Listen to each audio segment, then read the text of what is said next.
మొన్న జరిగినటువంటి మోంతా తుఫాను వలన నియోజకవర్గంలో ప్రతి మండలంలో కూడా కొలిముల మండలం తప్ప అన్ని మండలాలలో కూడా అన్ని రకాల పంటలన్నీ కూడా నష్టం జరిగింది. దానిలో భాగంగా నియోజకవర్గంలో వరి పంటకు సంబంధించి 1359 హెక్టార్లు, శనగ 750 హెక్టార్లు, మినుము 309 హెక్టార్లు, కంది పంట వచ్చేసి 817, మొక్కజొన్న 3210 హెక్టార్లు, మిరప 180 హెక్టార్లు, పత్తి 200 హెక్టార్లు. దాదాపుగా మొత్తం కూడా 6825 హెక్టార్ల నష్టం జరగడం ఇప్పటికే ప్రాథమిక అంచనా వేయడం జరిగింది. ఇప్పటికే కోయిలకుంట్ల, సంజామల మండలాలన్నీ కూడా పంటల పరిశీలన అధికారులతో, వ్యవసాయ శాఖకు సంబంధించిన అధికారులు, ఎంఆర్ఓలు, అక్కడ లోకల్ స్థానిక ఉన్నటువంటి రైతులతో కూడా మాట్లాడటం జరిగింది. ఈ అకాలమై వచ్చినటువంటి వర్షాల వల్ల రైతులందరూ కూడా బాగా నష్టపోయారు. గౌరవ ముఖ్యమంత్రి గారు ఒకటే ఆదేశాలు ఇవ్వడం జరిగింది. ఎవరైతే ఈ క్రాప్ బుకింగ్ చేసుకున్నారో జరిగినటువంటి ప్రతి రైతుకు నష్టం రాకుండా ప్రభుత్వానికి నివేదికలు ఇవ్వండి. ఆ వచ్చిన నష్టాన్ని ఏ విధంగా చేయాలి అనేటువంటి కూడా ప్రభుత్వం ఆలోచన చేస్తూ ఉంది. ఇప్పుడే అధికారులకు ఇక్కడ ఏడు గారికి అందరికీ కూడా ఏఓలకు చెప్పడం జరిగింది, వాళ్ళ సిబ్బందికి అందరికీ కూడా చెప్పింది. ప్రతి ఎకరాకు జరిగినటువంటివి కూడా ప్రతి రైతుకు ఏ విధంగా నష్టాలు జరిగాయి వాటిని అంతా కూడా ప్రభుత్వానికి నివేదికలు ఇవ్వడం, ఇచ్చినటువంటి పంటలు ఏ స్టేజ్లో నష్టపోయినాయి, ప్రాథమిక స్టేజ్లు ఉన్నాయా, కొన్ని వరి పంటలు ఉన్నాయి, పంట ధాన్యం చేతికి వచ్చే స్టేజ్లో కొన్ని ఇప్పుడు ఆ గులదుత్తి దగ్గర చూసాము, పంట ఒక 15-20 రోజులు ఉంటే పంట చేతికి వస్తుంది. ఆ పంట చేతికి వచ్చే టైంలో కూడా కొన్ని పోయినాయి. మిరప కూడా కొన్ని చోట్ల పంట నష్టం జరిగింది.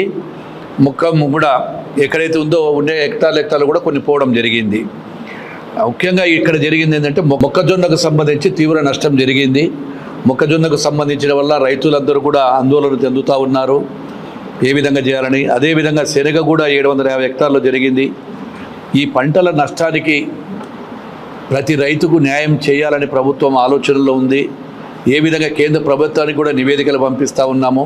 ఇప్పుడు మొట్టమొదటి టెంటేటివ్గా అంచనాల మేరకు మాత్రమే 6825 ఎకరాలు, ఇది పెరిగేదానికి ఇంకా అవకాశాలు ఉన్నాయి. హెక్టార్స్ 6825 హెక్టార్లు, ఇంకొక దాదాపుగా 200 హెక్టార్లు పెరగడానికి కూడా అవకాశాలు ఉండొచ్చు.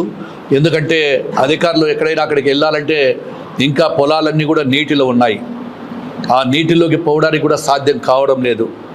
ఇంకొక వారం 10 రోజులు, ఒక వారం రోజులు ఉంటే ఆ పరిశీలనలో భాగంగా అధికారులను కూడా ఆదేశాలు ఇచ్చాము. ప్రతి రైతును ఆదుకోవాలి, నష్టపోయిన ప్రతి రైతుకు అండగా ప్రభుత్వం ఉంటుంది అనే ఉద్దేశంతో చెప్పడం జరిగింది. అదేవిధంగా ఈ నీళ్ళు అన్నీ కూడా తగ్గిన తర్వాత ఏ విధంగా మళ్ళీ వీళ్ళ తీసుకొని నెక్స్ట్ లెవెల్లో మళ్ళీ ఏ పంటలు వేస్తే మనము ఈ యొక్క రైతుకు బాగుంటుందో దాని మీద కూడా అధికారులకు ఆదేశాలు ఇచ్చాము. వాళ్ళ సలహాలు, సూచనలు ఇవ్వమని, మళ్ళీ పంటలు వేయాలంటే ఏ విధంగా వేయాలనేది. ఇది ఒక్కటే కాకుండా ఇంకా కొన్ని రహదారులు కూడా బాగా పాడైపోయినాయి. బాగున్న రహదారులు కూడా ఈ వర్షాలలో కొన్ని రహదారులు కూడా దెబ్బతినడం జరిగింది.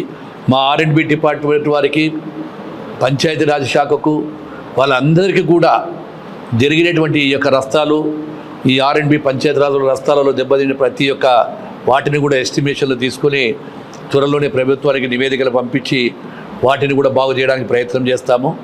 ఏది ఏమైనా రైతు సోదరులకు ఒక్కటే తెలియజేస్తాము, ఇది ప్రకృతి సృష్టించినది. అకాలంగా ప్రకృతి సృష్టించిన దానికి సృష్టించినప్పుడు ధైర్యంగా ఉండాల్సిన బాధ్యత మన అందరికీ ఉంది. ప్రభుత్వం తోడుగా ఉంటుంది, మీరు ధైర్యంగా ఉండండి. ఏ విధంగా ప్రభుత్వం మిమ్మల్ని ఆదుకోగలదో వాటందరినీ కూడా ప్రతి రైతుకు న్యాయం జరిగేలా చేస్తాము. అదేవిధంగా కొన్ని నివాస గృహాలు కూడా పడిపోయినాయి. వాటి కూడా ఎంఆర్ఓ గారికి చెప్పాము.